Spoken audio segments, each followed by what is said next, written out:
Station Omega-9 represented the absolute pinnacle of galactic cooperation.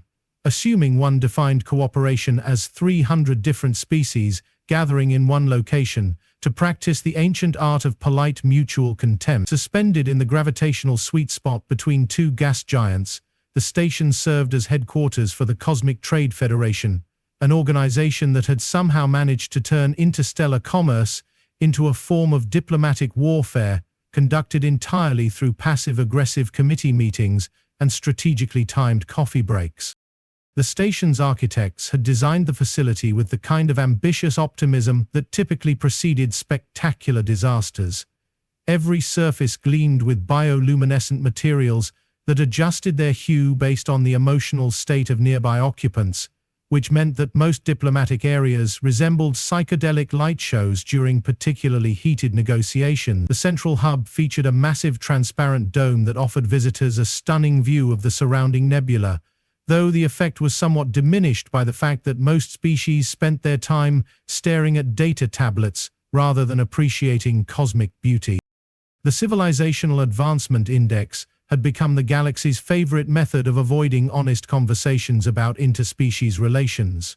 Developed by a committee that had spent 47 years debating the relative merits of different forms of consciousness, the CAI ranked every known species on a scale that ranged from transcendent cosmic entities at the top to recently discovered fire at the bottom. The system possessed the remarkable quality of making everyone simultaneously superior to someone else and inferior to someone else, which its creators had somehow convinced themselves was evidence of its fundamental fairness.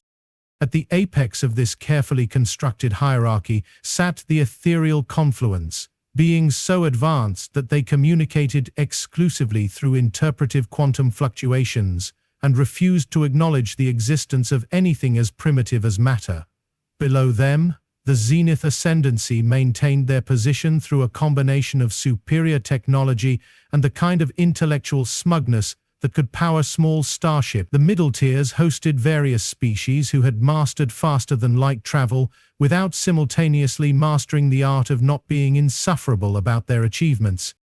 Humans occupied a position that the diplomatic corps had diplomatically labeled provisional observer status, which translated roughly to, "We're not entirely convinced you people qualify as sentient, but you seem harmless enough to let you watch the proceedings from the back of the room." This classification had been reached after extensive debate, 17 different psychological evaluations, and what the official records described as significant concerns regarding the applicant species' tendency toward inexplicable survival in environments that should theoretically result in immediate extinction. The weekly diplomatic mixer events had been instituted as a way to encourage informal interaction between species, operating under the theory that shared appetizers and carefully monitored small talk would somehow bridge the vast cultural gaps that separated galactic civilization. In practice, these gatherings functioned more like elaborate nature documentaries, with various species engaging in complex social behaviors while carefully avoiding anything that might resemble genuine communication. Maya Chen-Okafor had been attending these mixers for 6 months, a period she had come to think of as her anthropological field study in advanced stupidity. As the human delegation's cultural attaché, her official duties involved observing interspecies social dynamics and filing reports that her supervisors would presumably read someday, assuming they ever developed an interest in understanding how galactic diplomacy actually functioned at the ground level. Maya had claimed a corner table on her first day and had occupied the same strategic position ever since, partly because it offered excellent sightlines for observation, and partly because moving would require interacting with species who might interpret her presence as either a territorial challenge or an invitation to discuss her people's primitive customs. She had arranged her workspace with military precision: data tablet for note-taking, translation device for monitoring conversations in 17 different languages, and a beverage that remained consistently lukewarm regardless of how long she ignored it. Her appearance suggested someone who had learned to blend into backgrounds through careful practice. Average height, brown skin that could have originated from any of a dozen Earth regions, and hair pulled back in a style that was professional without being memorable. She dressed in the kind of utilitarian clothing that suggested competence without making any bold statements about personal style or cultural identity. Most species who noticed her at all classified her as harmless furniture, which was exactly the effect she was aiming to achieve. The evening's entertainment centered around Vex'thul Karnaxus, crown prince of the Draconian Empire and heir to a civilization that had built its reputation on the simple principle that bigger teeth meant better arguments. Standing nearly 9 feet tall when fully extended, Vex'thul possessed the kind of impressive physical presence that evolution produced when it was feeling particularly theatrical. His species had developed from apex predators on a world where the primary forms of life were various types of aggressive geology, resulting in beings who viewed most social interactions as elaborate forms of combat. Vex'thul had inherited his father's talent for turning diplomatic conversations into dominance displays, though he had refined the technique with the kind of artistic flair that came from having never encountered anything capable of serious resistance. His approach to interspecies relations followed a simple formula: identify the weakest participant in any gathering, publicly humiliate them to establish his position in the social hierarchy, then graciously accept the admiration of everyone who was grateful not to be his target. Tonight's mixer had drawn the usual collection of species, each group clustering around their own section of the main reception area like particles in a solution that refused to properly combine. The crystalline hegemony had claimed the area near the viewing dome, where their silicon-based forms could catch and refract the nebula's light in patterns that served as both communication and artistic expression. The aquatic collective had established themselves around the central water feature, though their constant need for moisture meant that nearby species had to endure a fine mist that played havoc with electronic equipment. The Zenith Ascendancy representatives occupied the elevated platform that overlooked the main floor, a position that allowed them to observe the proceedings with the kind of benevolent condescension typically reserved for adults watching children play with dangerous toys. They communicated among themselves through rapid eye movements that conveyed complex philosophical concepts, occasionally pausing to make notes about the primitive behaviors they were witnessing. Maya had spent the first hour documenting the evening's social dynamics, noting the careful way different species maintained their territorial boundaries while engaging in what passed for casual conversation. The hive mind collective spoke in perfect unison, which created interesting acoustic effects but made it impossible for anyone else to get a word in edgewise. The energy beings flickered between different frequencies of visible light, producing what they probably considered witty banter, but which gave most other species headaches. The evening's tension had been building around Vex'thul's increasingly aggressive behavior toward what he clearly considered the lesser species present. He had started with subtle dominance displays, positioning himself to block access to the refreshment stations and making casual comments about the declining standards for galactic citizenship. As the evening progressed, his behavior had escalated to more direct confrontation, particularly with species that occupied lower positions on the Civilizational Advancement Index. His first target had been a representative from the herbivore coalition, a gentle being whose species had evolved from creatures that spent most of their time hiding from things with teeth. Vex'thul had cornered the poor creature near the salad bar, engaging in what he probably thought was playful banter, but which had the effect of making his target tremble so violently that nearby plants began showing signs of sympathetic stress responses. The aquatic collective representative had been next, though that confrontation had ended quickly when Vex'thul discovered that insulting someone who lived underwater required more creativity than he possessed. He had moved on to the silicon base entities, but their method of communication through crystalline resonance made it difficult to tell whether they were offended or simply vibrating at their natural frequency. Maya had watched these interactions with the detached interest of a researcher studying predator behavior in controlled environments. She made careful notes about body language, vocal patterns, and the various ways different species expressed discomfort or submission.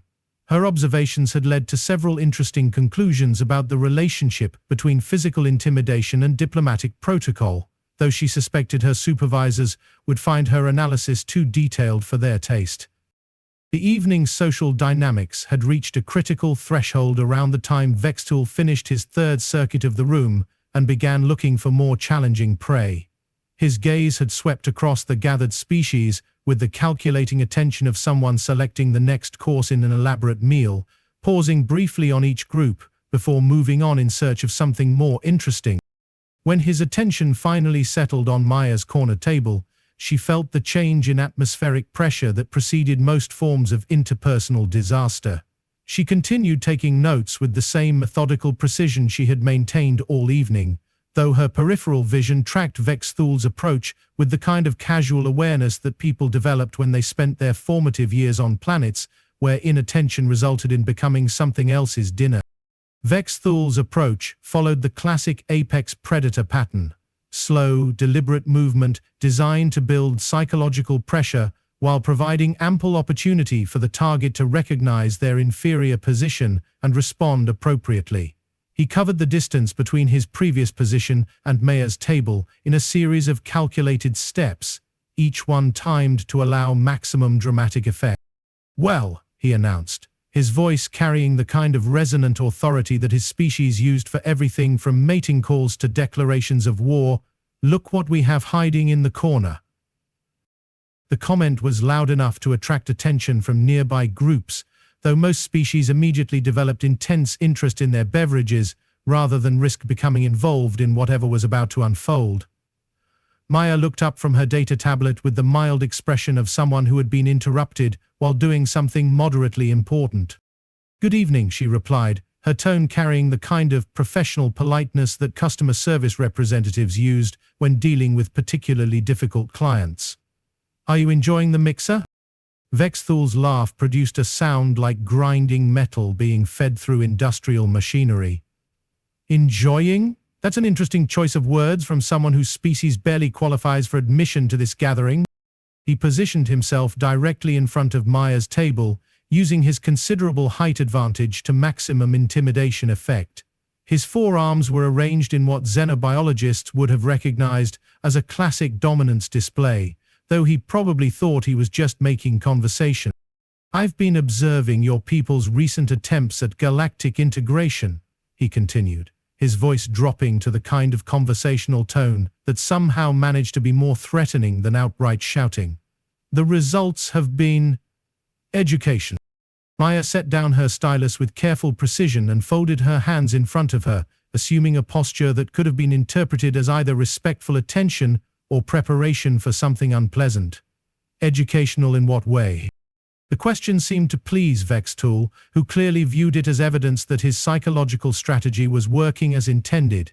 He leaned forward slightly, bringing his impressive collection of teeth into clearer view, while maintaining what he probably thought was a friendly smile. "Your species fascinates me," he said, his tone suggesting the kind of fascination that scientists typically reserved for particularly interesting diseases.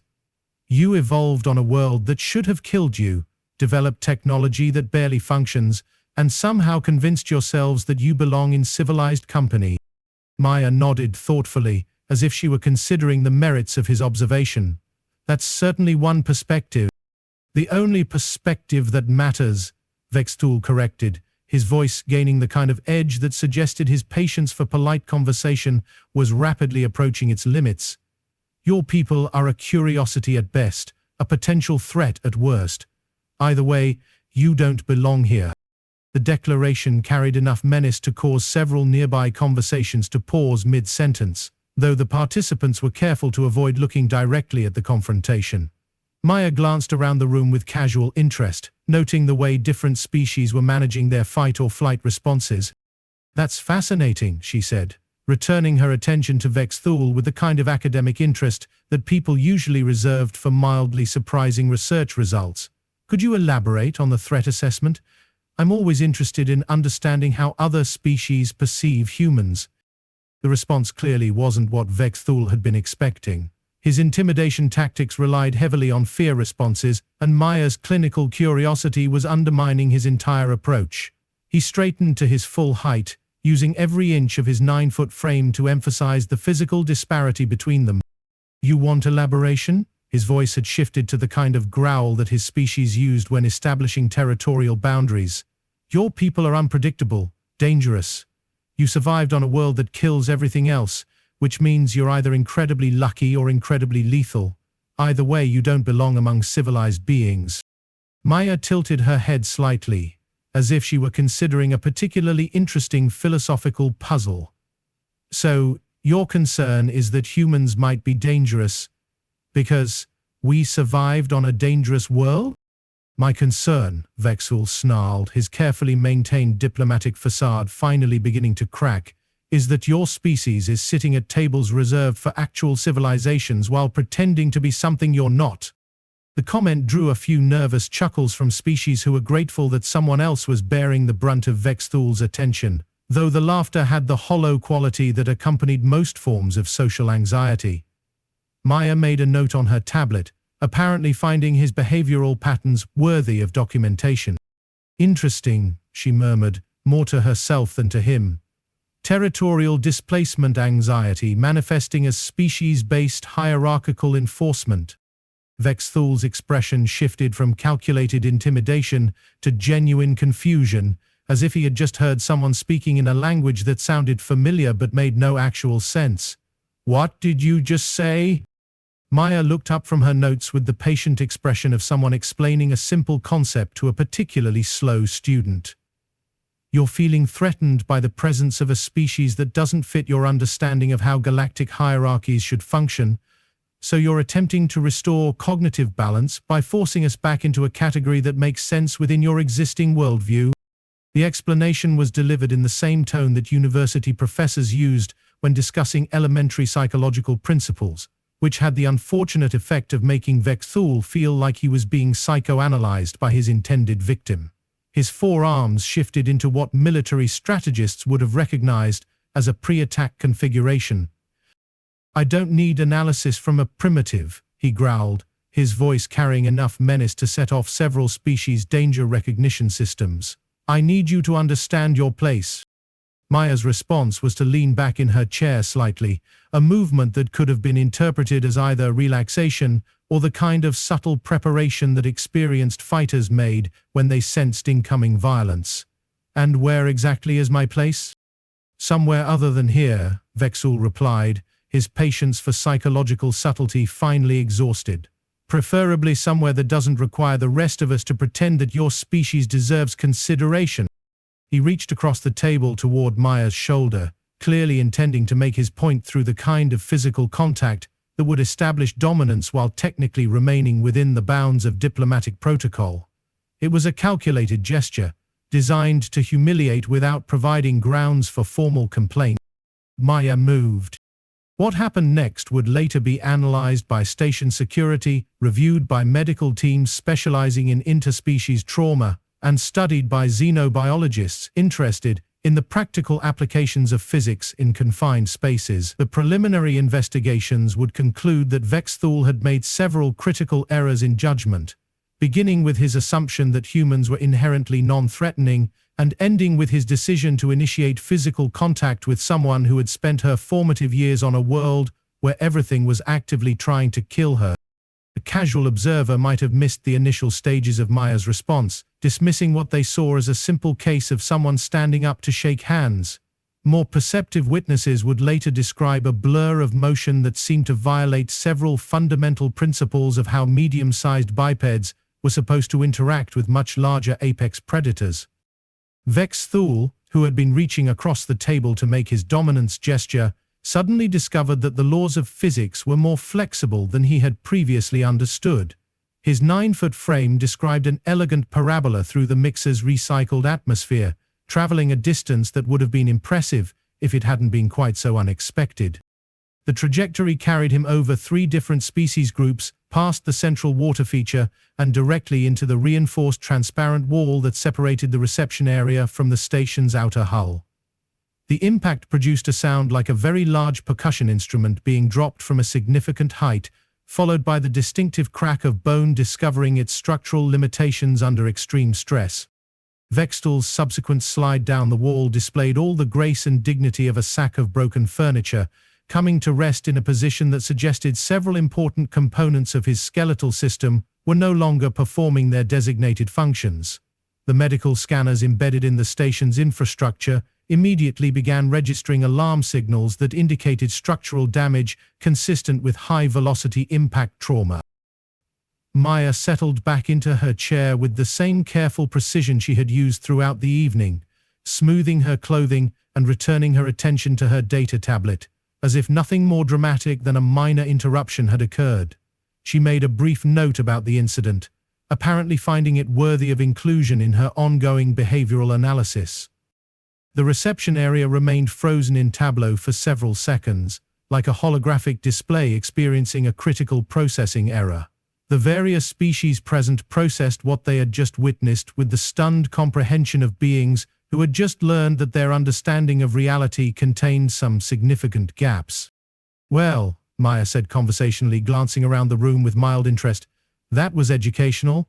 Does anyone else have questions about human integration challenges, or should we return to the evening's social agenda?" The question broke the spell that had settled over the gathering. Several species immediately activated their emergency medical protocols, while others began backing toward the exits with the careful movements of beings who had suddenly realized they were sharing space with something much more dangerous than they had previously understood. Station security arrived within minutes, though their response was complicated by the fact that their training had focused primarily on preventing diplomatic incidents, rather than investigating their aftermath.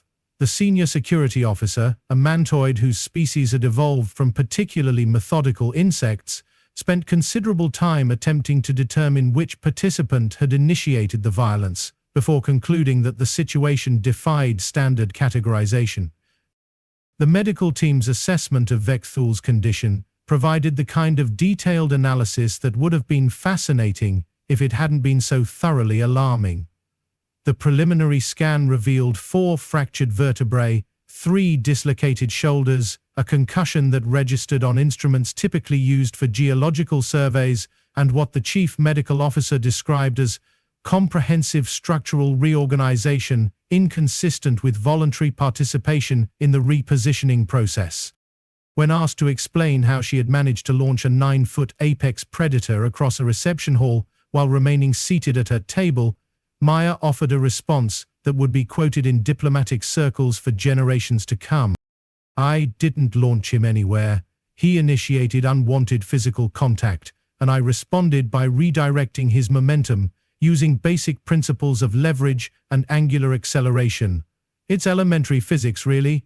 Any species that has mastered space travel should understand the fundamental relationships between force, mass, and velocity." The investigation that followed consumed 6 weeks, 23 different expert witnesses, and enough paperwork to construct a small orbital platform.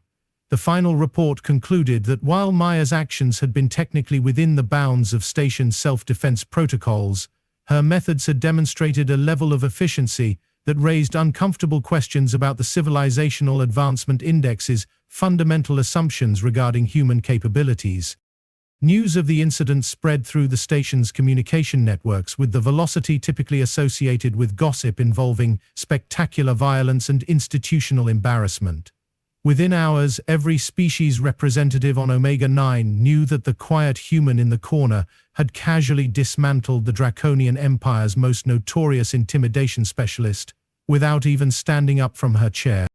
The aftermath produced several immediate changes to station policy and galactic diplomatic protocol.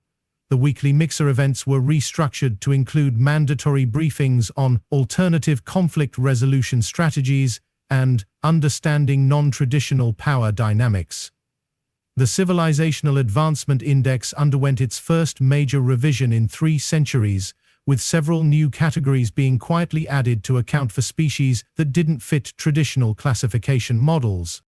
Vex'thul, once he regained sufficient mobility to attend diplomatic functions, developed what his medical team described as enhanced awareness regarding the practical applications of interspecies psychology. He also became remarkably courteous to human representatives, though whether this represented genuine respect or carefully managed survival instinct remained a subject of ongoing debate among station psychologists. Maya continued attending the weekly mixers with the same methodical approach she had always demonstrated, though her fellow attendees now provided her with a sphere of personal space that bordered on the reverential. She completed her cultural attaché assignment with commendations, wrote her final report on practical applications of underestimation in diplomatic relations, and accepted promotion to a position that would involve considerably more responsibility for interspecies crisis management. The transparent wall where Vex'thul had made his unscheduled landing was eventually repaired, though maintenance staff reported that the impact site retained a subtle stress pattern that seemed to shift and move when viewed from certain angles. The phenomenon became something of a tourist attraction for visiting species, who would pause during station tours to observe the place where galactic diplomacy had experienced one of its more educational moments. And in her final report to the Cosmic Trade Federation, Maya had included a single observation that would become the unofficial motto of revised diplomatic training programs. Civilization isn't about where you evolved or how advanced your technology happens to be. It's about understanding when to stay seated and when to send someone across the room with a broken spine. The Federation kept that quote prominently displayed in their main briefing room, right next to the memorial fund established for species who learned about human capabilities through direct experience. It served as both inspiration and warning, a reminder that in a galaxy full of different species with different strengths, the most civilized approach was often the simplest: treat others with respect, avoid making assumptions about capabilities based on appearances, and never, under any circumstances, assume that the quiet one taking notes in the corner can't rearrange your entire skeletal structure without breaking concentration.